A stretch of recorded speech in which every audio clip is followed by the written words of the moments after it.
Welcome to Kenton Teaches. Enjoy the video. If you see a phone setting not secure message, start by pausing and checking basics. Look at your Android version and confirm it is Android 8 or higher.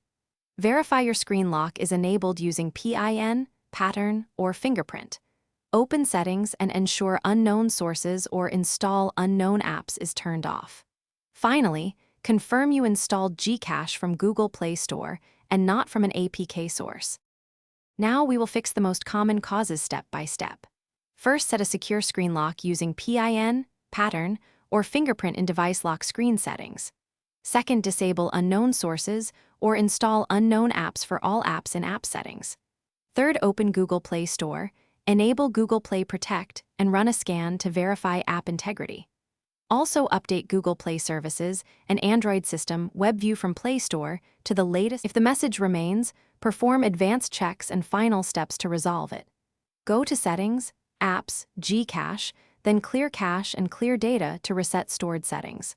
Check system updates and install any Android updates available for your device to maintain compatibility.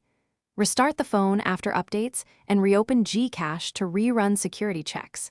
If Gcash still blocks access, contact Gcash support through the app or hotline and report the security. Thanks for watching. Please subscribe if this video was helpful.